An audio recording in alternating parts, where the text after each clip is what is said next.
We're interviewing Charles Tipton of Temple, Texas. The interviewer is Michael McGregor with the Grand Valley State University's Veterans Oral History Project.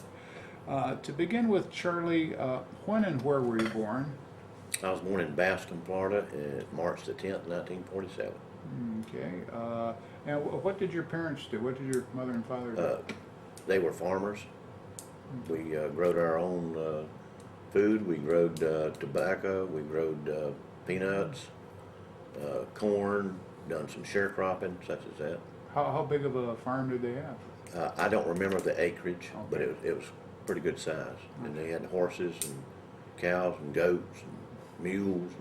Whereabouts, this was around Baskin, This was Florida. in Baskin, Now, Florida. where's yeah. Baskin, Florida? Baskin, Florida is in Panhandle, Okay. about 50 miles west of Tallahassee. Okay.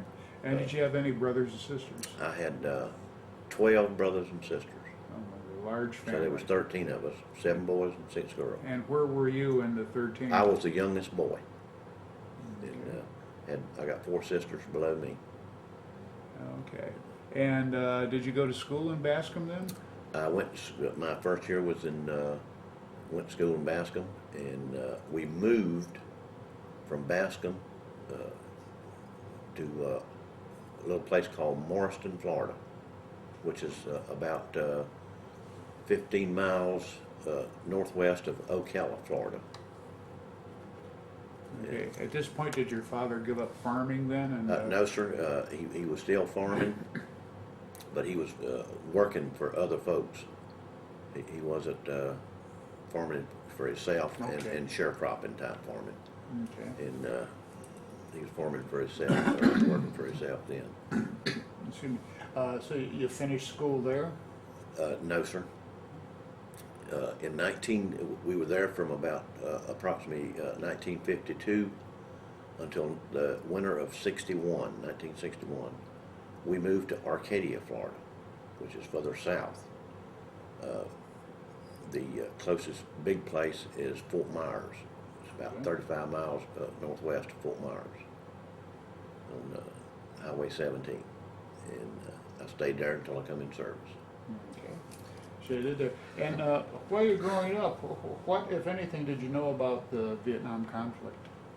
The only thing I knew about is after I got grown, 17, 18, 19 years old, I would watch the news every night and see the number of GIs that got killed that day, and felt really bad about it, but I thought, well, there wasn't nothing I could do about it.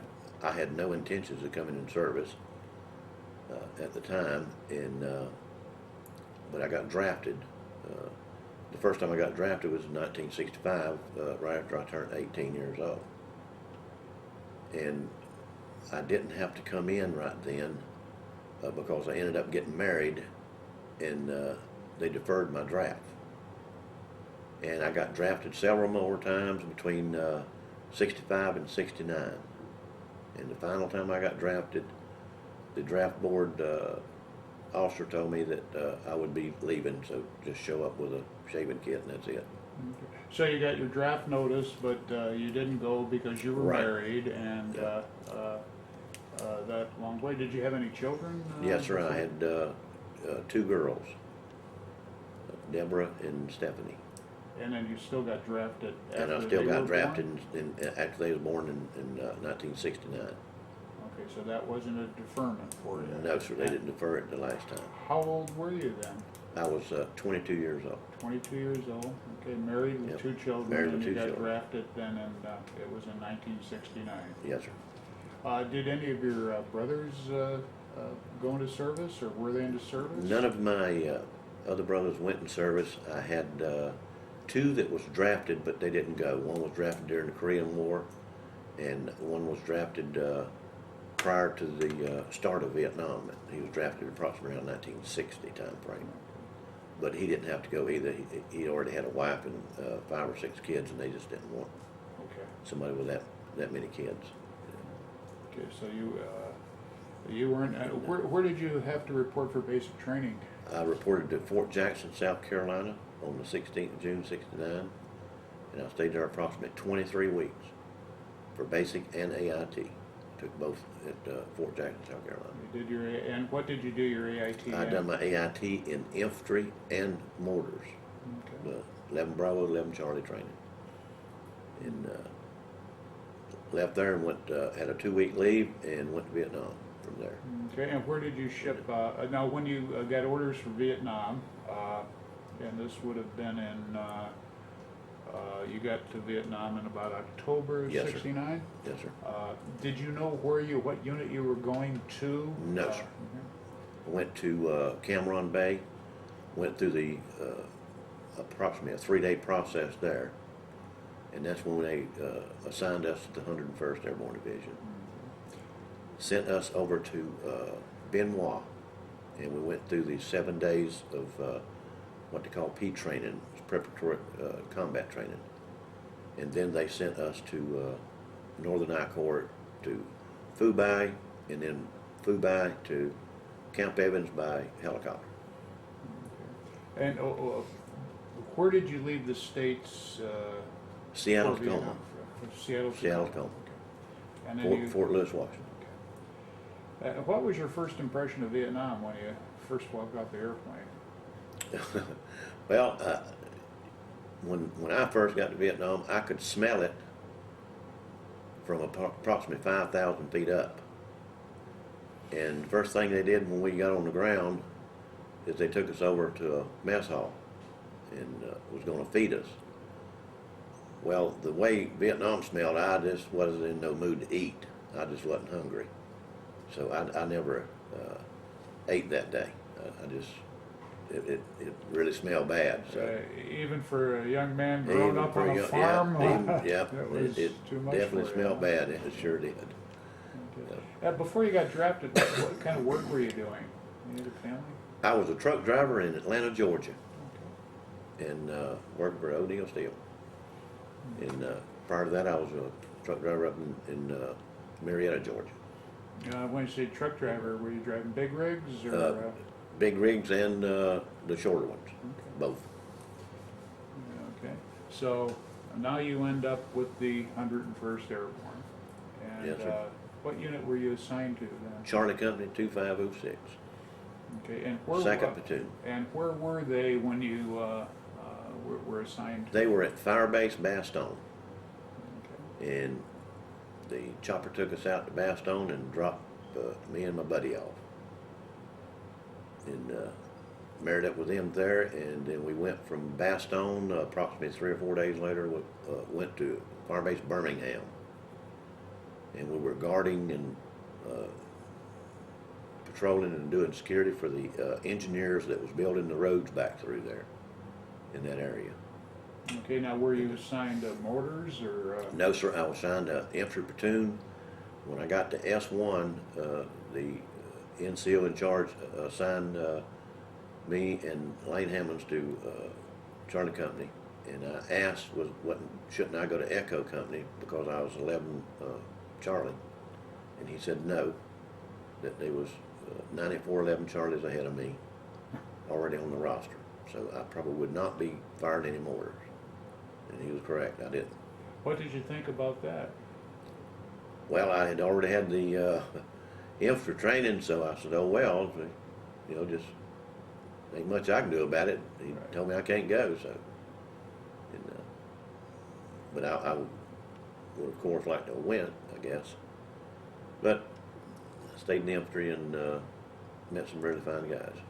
Okay, so now your initial, so the company's initial assignment was pulling security for the engineers as they Yes, were, sir, and then we left Bastogne and went to Firebase Birmingham, and then we left there and went back to Camp Evans and worked in and around Camp Evans for a while. And okay, then, this was probably October, November, December? yes, sir. It Sure was was. during the monsoon? Oh, yes, sir. It was wet all the time, just miserable, really. How much time would you spend out in the field before you go back to a Firebase? I never really counted the days because most of the time we didn't know what day it was anyway. The only way we knew when Monday came around, our medic would give us the malaria tablet every Monday, the big one. He'd give us a white one every day, and then every Monday he'd give us the big one. I still didn't know what day it was, other than it was just Monday. You knew Monday was the big pill day. Monday was huh? big pill day, yep. So, Okay, so you were in and out of Evans this whole time then? right, we would stay out probably 40, 50, 60 days at a time, and then we go back in for a 2-day stand down for rest, and get us they have a tent set up for showers. We get pretty good meals in the mess hall, and just take a break, drink beer, and socialize with each other, you know. And, So once the monsoon ended, what were the duties of your company? What were you doing? patrolling, we went to Firebase O'Reilly. Stayed there for I don't know how long. I don't remember how many days it was, but it was several days. And we left there and went and just patrolled the areas. The commander would get the area of operation, which we call the AO, and it may be 5 or 6 clicks in diameter, and we would patrol all the areas there. Most of the time it was a PFC and a Spec 4. I didn't know where we were at other than Vietnam, and didn't know you know, what the limits were on the AO or anything like that, because that wasn't in my realm of expertise at the time. And like I said, I was just a PFC and need to know, I guess. And, So how long did you spend in that area before? we stayed in and around that area. It was probably about 3 or 4 or 5 ridge lines from Camp Evans. I believe it was south, best of my recollection. We stayed in that area and looked for the enemy, and we found bunkers. We'd blow them. Sometimes we found the enemy and we'd get rid of him, and sometimes they would attack us. You know, we'd set up ambushes. We'd patrol all day long. At night, we'd set up an NDP and pull perimeter guard around the squad and the platoon. And prior to going on Ripcord, we were at the base of Ripcord for approximately a week. The base of the Base hill? of Ripcord, yes. Yeah, okay. And but from what I understand, Charlie Company was supposed to go on Ripcord first. We were supposed to be C8 up there first, and we got socked in on Rockasan Ridge, and we couldn't get resupplied. And Because of weather? because of weather, right, and because of fog. We call it getting socked in. We couldn't see anything. Neither could the choppers. And so they decided they would send A and B Company in instead of Charlie Company.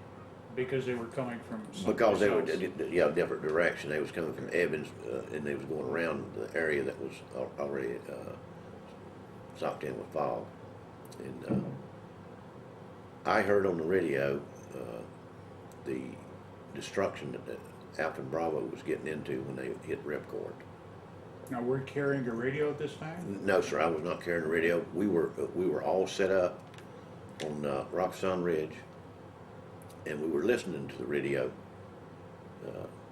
at the time, and it was probably at 2 o'clock in the afternoon or something, around there, 2, 3, 4 o'clock in the afternoon, best I remember.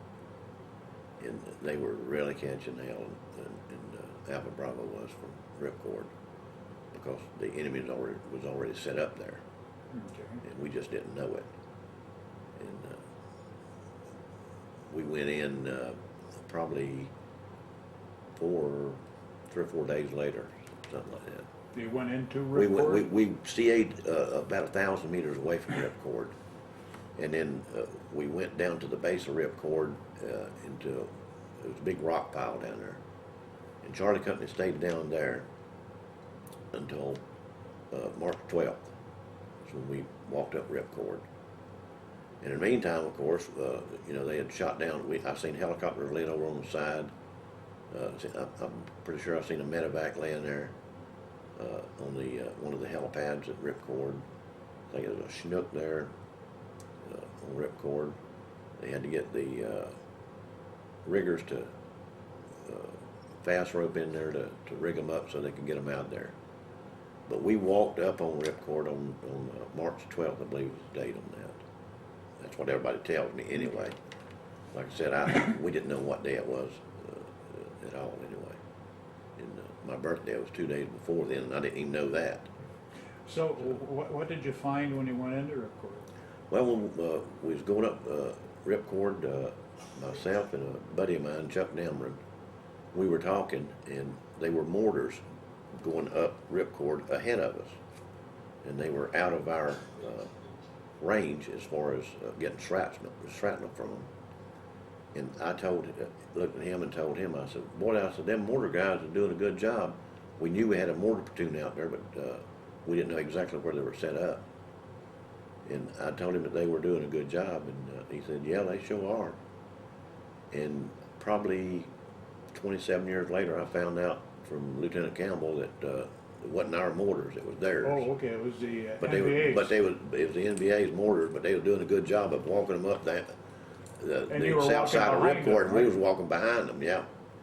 And I thought it was our mortars, but it wasn't. It was theirs. So, wow. and we went on up and covered Ripcord and set up security. And from then we started building it and put up every other bunker. Every bunker had a 55-gallon drum of food gas. We had an L-shaped sleeping and fighting position that company commander had us to build. Now, who was the company commander? Company commander was Captain Vasquez at the time. Okay. Yes. And prior to Captain Vasquez was Captain Hale. And my platoon leader was Lieutenant Lee. And So basically, Captain Vasquez laid out the yes, I guess he laid fortification strategy. Yes, or he whatever. did. He was former special forces, and he knew what he was doing. And he had us to build that thing, and we had captured a NVA, and he said it was impenetrable. Said we can't get up it because of the tangle foot. And prior to that, we had barbed wire type concertina. Mm-hmm.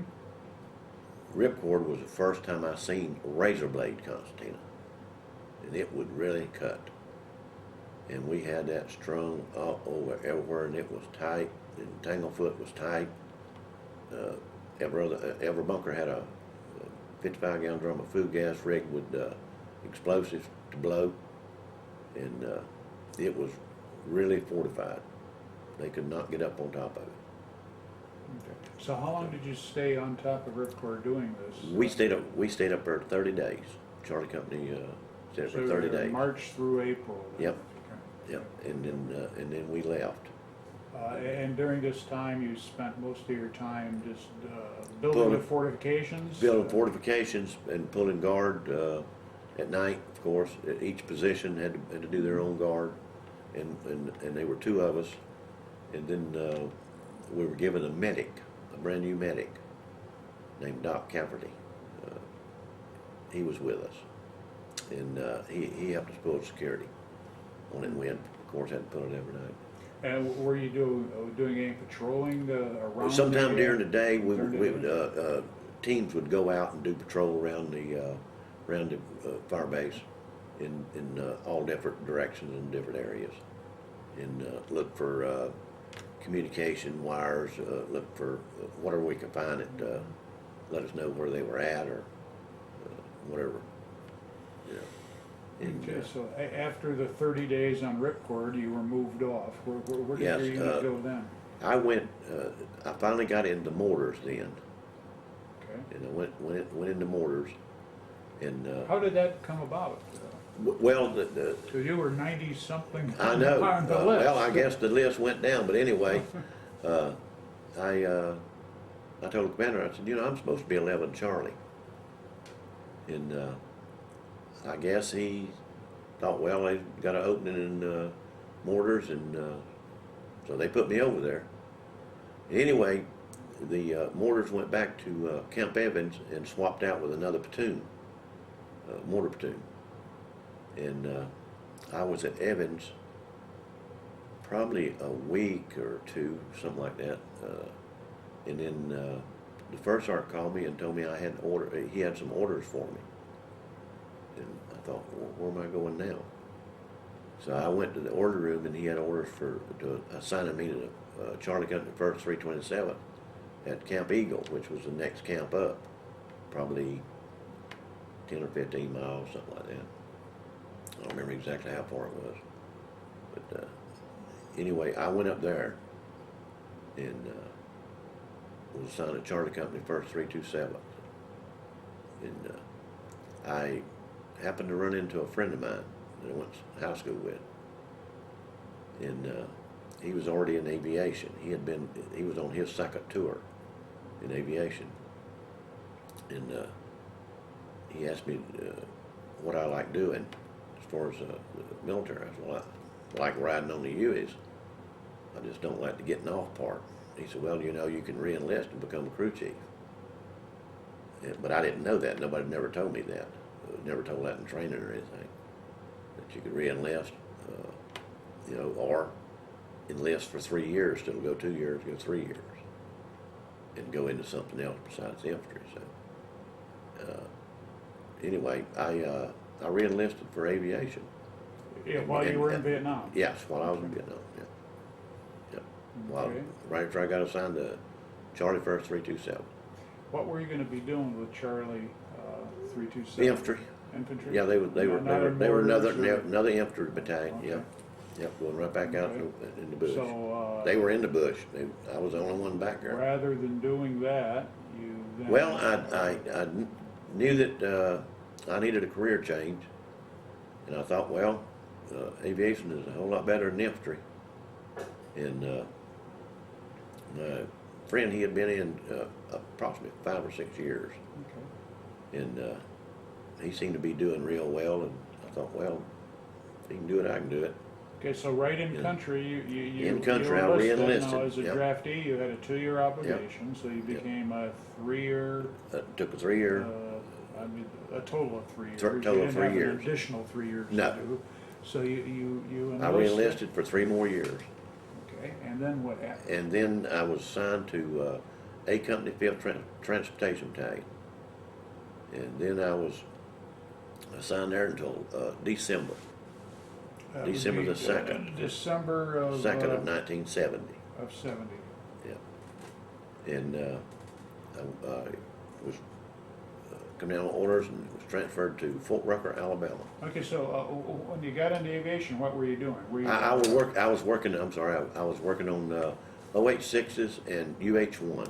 when you say I was helping work on them. Mechanical? Pulling maintenance. Pulling okay. maintenance on Did them. you do any, did you fly any as a door gunner? No, or sir, anything? I didn't at that time, no, sir. So you re-enlisted, you got this assignment, but Right. did you have any mechanical background? Did you know what you were doing, fixing the helicopters, or No, I didn't. I had just OJT? I had the OJT, exactly.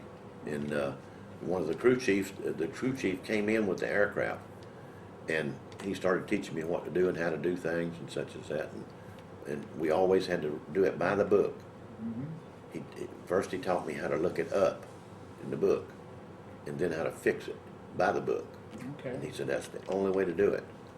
And throughout my aviation career, he was absolutely right. It was the only way to do it. And now this was, your aviation stint was at Camp Eagle, right? Yes. Okay, and the whole time you were at Camp Eagle? Or? The rest of the time, Yeah. from July through December, Okay. I was at Eagle, and then I got transferred to Fort Rucker, Alabama. Okay. And there, I didn't get to work on any aircraft because of the fact that all the aircraft were fixed by civilians. Okay. So we had none of that. So they made me a door gunner instructor. We used door guns that the active duty had. We had mostly classroom. I'd done mostly classroom at the time. taught them about the M60 machine gun and taught them about the 50 caliber machine gun. Because of the aircraft configuration, some of the Charlie and Mike models had 50 calibers mounted in them, the M250 caliber. They had an M5 subsystem up front on the UH-1s. And they had the rockets on each side with the subsystem. And they could carry 2.75 rockets just like a Cobra could. And they were called Charlie and Mike model gunships. And they were flown by 2 pilots and had crew chief and the door gunner. And we were taught mostly the guns, how to operate them, how to tear them down, how to clean them, put them back together, all about them, what the velocity was, everything. Now, at this time, what rank did you have? I was a Spec 4. You were Spec 4? Yeah, Okay. Spec 4. And when you were at Rucker, was your wife able to join you with your children? no, sir, no, sir, it wasn't. Me and my wife, when I went to Vietnam, we decided to get a divorce. Oh, okay. And or at least she decided to get a divorce. So we didn't see each other for 10 years. And when I got to Fort Rucker, I met my second wife while I was stationed at Fort Rucker. Okay. And I was at Fort Rucker from January until approximately September. Probably about the middle of September. I had a couple week leave before I had to depart in October to go back to Vietnam. Okay, so how did you end up going back to Vietnam? I ended up going back to Vietnam because in July of 1971, there was an IG inspection on Fort Rucker in our section. They had 46 instructors and they was only authorized 13. So they said, the rest of y'all have got to go. So they sent me down on the other end of the north end of Fort Rucker and sent me to a truck company. So now I was a tractor and trailer driver. And I really didn't want to do that because I had done it as a civilian. So I went to the order room and put in paperwork to volunteer for Vietnam again. Okay. And 7 days later I had an order for Vietnam. And went back. I was stationed at a little place called Tui Wa for approximately 2-3 months, something like that, from October till right after Christmas of 71. And then I went to the 361st Aeroweapons Company at Pleiku in 52nd Aviation Battalion in the Pink Panthers. They were a complete Cobra company. Had 12 Cobras assigned to the unit. And that's the first time I started working on Cobras. Okay. And what kind of jobs did you do on it? I'd done maintenance on the Cobras, started out doing maintenance on the Cobras. And maintenance on the Cobra and maintenance on the UH-1 is quite a bit alike. They just have a couple of different systems on them. Cobra's 37 inches and UH-1's 9 foot and 4 inches across. But most of the systems are the same thing. Okay. So it was pretty easy to adjust. And I've done that. Now again, you're doing this without having gone Right, to any I have not been to any specialty school, schools or anything. have not been to Okay. any school at all. And it was just all Never OJT? did get to go to a school like OJT the whole time. And you're just trying to figure out how the Army works. So, and your MOS was changed when you. Right, I was assigned 6-7 Yankee 20, which is a Cobra mechanic and or crew chief, whichever. And when I was assigned that, it was probably almost a year before I ever even got in the cockpit of a Cobra. I didn't get into a Cobra until I got back to Vietnam the second time. It's when I finally got on Cobras. And we done maintenance, and I happened to have a little friend there that really knew all about Cobras. And he took me under his wing and taught me how to do almost everything on the Cobra. But no, I never did get any schooling. The only school I ever went to was Tech Inspector School Okay. in 1980 and 81. But that was the only aviation school I had, Tech Inspector School and the advanced course at Fort Eustis, Virginia. Okay, so you were, I was on Cobras. and who did this Cobra element support? Cobra Element supported everybody in 2 Corps, In in or around Pleiku. Okay. The camp I was at was Camp Holloway. Yeah, that was an old 4th It was Infantry Division. Old 4th Infantry Division, yeah, Yeah. in the Highlands. Yeah. Yep, sure And was. was there any U.S. Units operating around there at that time, or were you basically supporting just ARVN? If there were any units operating around there at that time, I did not know who they were. And but we mostly supported an area called Pontoon, Okay. which was just north of Pleiku. And it finally fell, and we came back down. They came back down to Pleiku, and they started sending a lot of troops home. And then we got orders, I assume, that our company was being shut down also. Colors were being turned in. And I was in charge of taking the Cobras down to Nha Trang and cleaning them and getting them ready for turn in. And the only help I had was a crew chief and a weapons individual that cleaned and inspected and turned in the weapons. That was on the Cobras. And we cleaned, turned in all the weapons on all 12 aircraft. And then everybody else was split up and sent different places or sent home. And after I completed that mission, I was sent to MacB compound down in Saigon. And I stayed there approximately the last 6 weeks I was in Vietnam. And I had a guard team. We guarded civilians while they worked at night from 10 at night till 6 in the morning. Okay. And over at a little place called Camp Alpha. Did you which have was on any Thompson incidents Newton. with the civilians that you were guarding, or? No, sir. We also had civilians at Pleiku.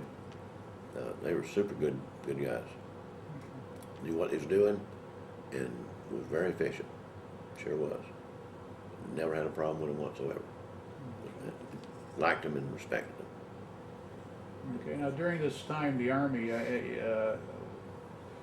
were there any problems in the rear areas? Now you worked the Camp Eagle, and now you were... Only problems that I saw was people using dope. Okay. We would make a police call in the morning and find little vials like that, empty of course, all over the place. And people were snorting it, I guess. I don't know How they use what it? they were doing with it. I didn't use it, and I didn't want to know how to use it, none of that. So How about when you were in the field as an infantryman? Was there any drug never, use out there? never saw it. Never saw it out there. Not to my knowledge whatsoever. Never saw it. But the rear areas was a different story. Rear areas, I did not see it. But you found evidence of it. Personally, yeah, I'd see evidence of it, but personally, I never seen anybody using it. Okay. When we come in the rear, First Sergeant and our clerk would have us several 55-gallon drums full of cold beer, which was, we were waiting on that. That was enough for you. That was enough for me. I didn't have no time for no dope. Okay, so then you Sure. came back from, what rank were you when you came back from Vietnam? When I came or back from second Vietnam corps? the second time, I was an E5. Okay. Was that a hard 35. 5 or a spec 5? I was a Spec 5 and got assigned to Hunter Army Airfield in Savannah, Georgia. Okay. And I was assigned there from October of, well, actually November, because I took month of October as leave. Got assigned there in November and went to Hunter Army Airfield in Savannah. Got assigned there in In the meantime, I'd got a divorce, and me and my wife got married on the first day of December. This was your second wife? Second wife, yes. One I'm still with, 42 years ago. And we got married and I moved her over to Savannah with me, and we stayed there until July. Well, actually a little longer than July, but in July used to be the Army's FY. The start, 1 Yeah. July was the start of the FY. Till later on they moved it to October. They closed our Army airfield. Closed it. We cleaned up everything, turned everything in, and done everything. And I left there, and I had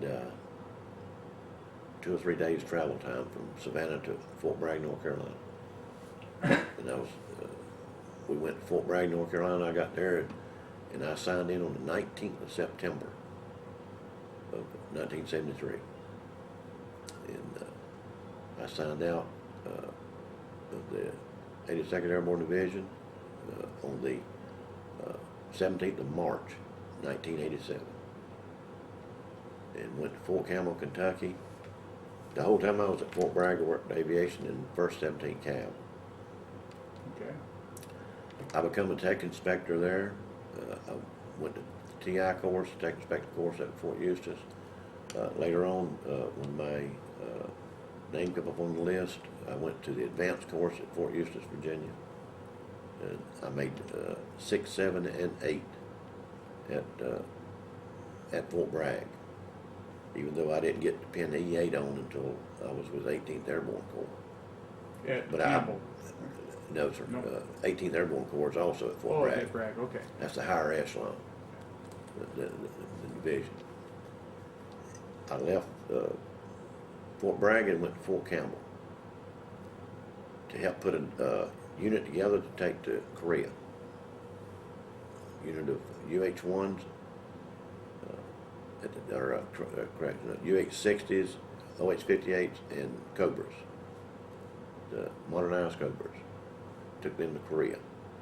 And we got to Korea probably in September. I believe it was about the middle of September of 1987, and stayed until March 1988. The reason I only stayed to 6 months is because I had already stayed 6 months at Fort Campbell. Okay. So that made, I had to go for a year, but half of it was at Fort Campbell and the other half was in Korea. Because that way the unit, all people that come from anywhere other than Fort Campbell, stayed the full year, or stayed 6 months in Korea. That way the whole unit wouldn't rotate at the same Right, time. yeah. So, made a big difference. Sure, yeah. And after I come back from Korea, I went back to Fort Bragg and was assigned to 18th Airborne Corps, B Company 159th Aviation. And I was first sergeant there. I had made E8 en route to Korea. So when I got back, I was assigned to 18th Aviation Brigade. Became a first sergeant in B Company 159th. Stayed there until I retired in October 31st, 1990. Okay. Interesting story. And, you know, just editorially, it's amazing that you, you know, got all the mechanical training and that OJT, Yeah, I had to, and, you know, that probably says something about, gee, are a lot of these specialty schools worth it, as opposed to, because you're kind of like apprenticed with Exactly. somebody, and you're fortunate to do it with real good people, who Real do good their people, stuff, and they were good teachers. They were good teachers, and they showed me how to do it. They showed me how to look it up in the book. You know, and they would look at my work after I completed it. But prior to a tech inspector coming and looking at it, on aircraft, a tech inspector has to sign off on it before it's completed. Yeah, before it's airworthy. That's right? exactly right. If he doesn't sign off on it, it's not airworthy. Okay. Once I become a tech inspector, anytime I went to inspect something, if the individual didn't have the book there with it turned to the page that he was working out of. I wouldn't pass it, would huh? not TI it. Okay. I would not TI it, because if you ain't looked it up, then how'd you know how to do it? Mhm. You know? Did you And that- find that often, or? No, because I had standards and, And your reputation they, preceded you. that's right, and they did not try to pull that. Okay, I really enjoyed talking with you, Charlie. Just, You too, thank Mike. you very much. Thank you. Welcome home, and hey, All thanks right. for your service, all that. I gotta, when I'm